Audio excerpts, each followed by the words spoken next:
Baik, jadi pada saat ini saya akan menjelaskan mengenai code saya di Lambda Expression. Jadi program ini menggunakan Lambda Expression di Haskell.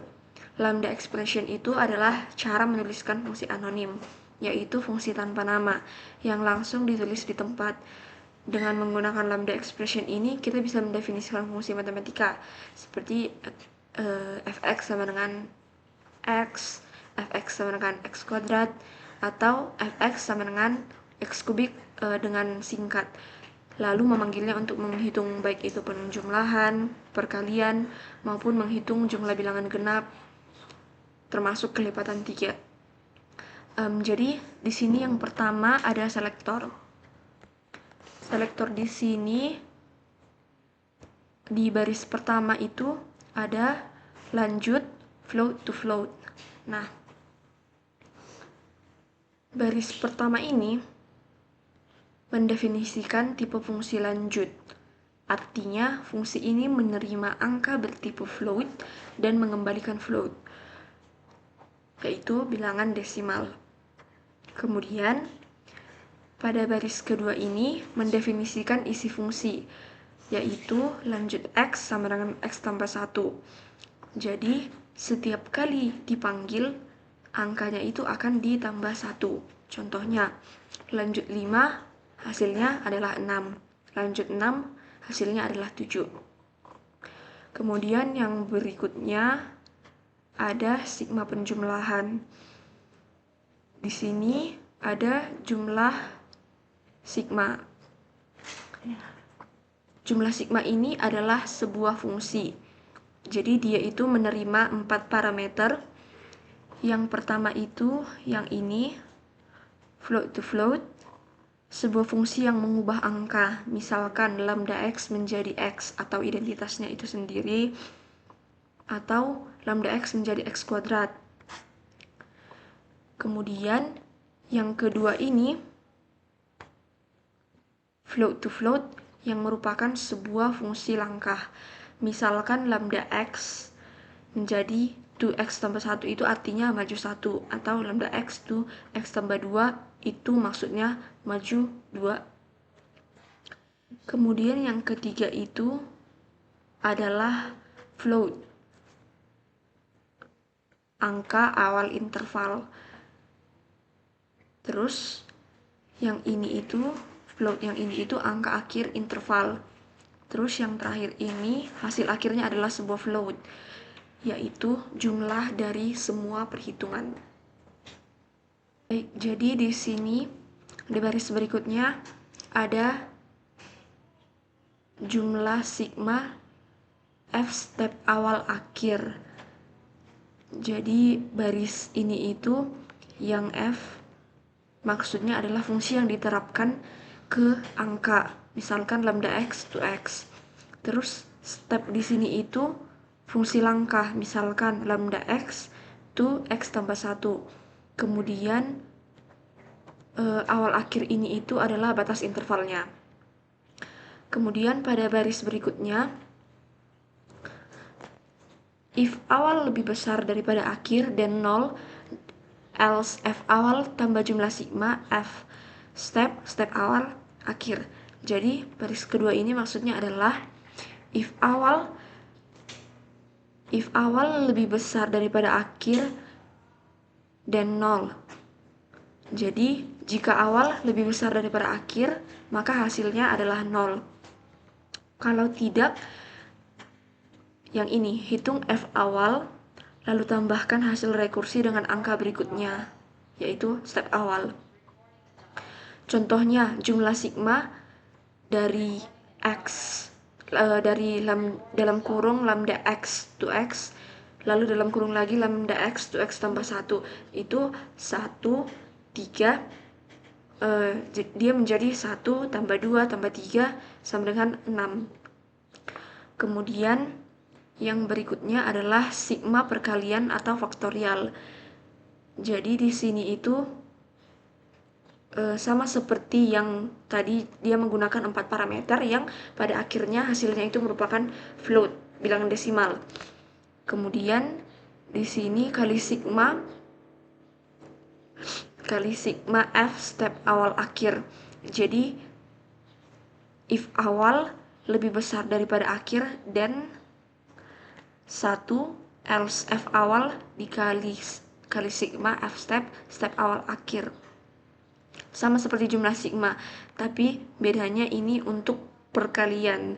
Basis rekursinya itu adalah 1, karena perkalian kosong itu sama dengan 1. Contohnya itu kali sigma dalam kurung lambda x 2x dalam kurung lambda x 2x tambah 1 itu 1, 3. Jadi 1 dikali 2 dikali 3 itu sama dengan 6. Kemudian yang berikutnya ini ada hitung genap. Dia merupakan jumlah genap integer to integer to integer. Jadi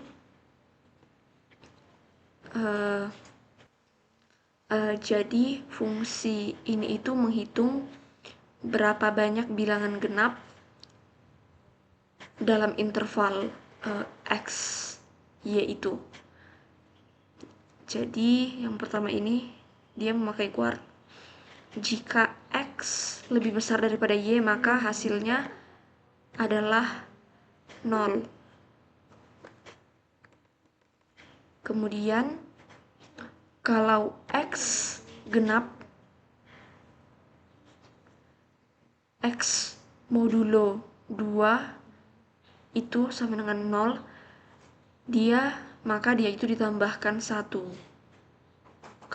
Kalau tidak, dia ditambahkan 0. Lalu lanjut ke angka berikutnya dengan rekursi. Contohnya jumlah genap 15 itu, maka genapnya 2 dan 4, maka hasilnya itu adalah 2. Jadi dalam 1/5 itu jumlah genapnya itu ada 2. Kemudian lanjut di sini ada hitung kelipatan 3. Hitung kelipatan 3 ini itu sama seperti yang jumlah genap tadi, tapi ini itu untuk bilangan yang kelipatan yang merupakan kelipatan 3. Contohnya jumlah kelipatan 3 1, 9, 1 dan 9 itu kelipatan 3 kan ada 3, 6, 9, maka 3, 6, 9 itu hasilnya adalah 3. Baik, jadi di sini saya akan menjelaskan ini merupakan main program utama. Jadi di sini ada main titik 2 IO dalam kurung ini maksudnya adalah dia menerima input dan menghasilkan output. Kemudian yang ini itu awal readline titik 2 IO integer, akhir readline titik 2 IO integer. Jadi yang tadi kan main adalah program utama, kemudian readline ini itu membaca input dari user. Sedangkan awal dan akhir ini adalah batas intervalnya. Misalkan user mengetik 1 lalu 3. Kemudian lanjut di sini adalah let A sama dengan from integral awal, B sama dengan from integral akhir. Jadi awal dan akhir ini bertipe integer. Diubahlah ke float dengan from integral ini supaya bisa dipakai di fungsi sigma. Contohnya awal sama dengan 1, jadi A itu sama dengan 1,0. Kemudian pada baris berikutnya ini merupakan cetak header.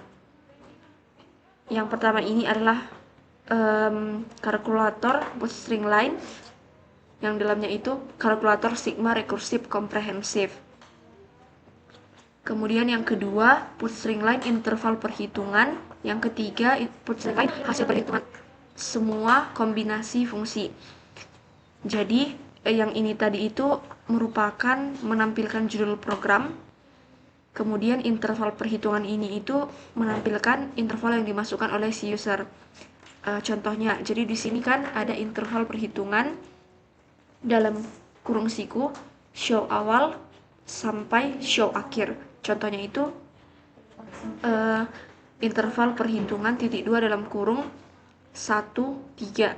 Jadi show awalnya itu adalah 1 sampai 3.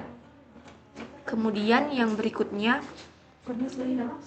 yang ini sampai ke bawah itu merupakan pemanggilan fungsi.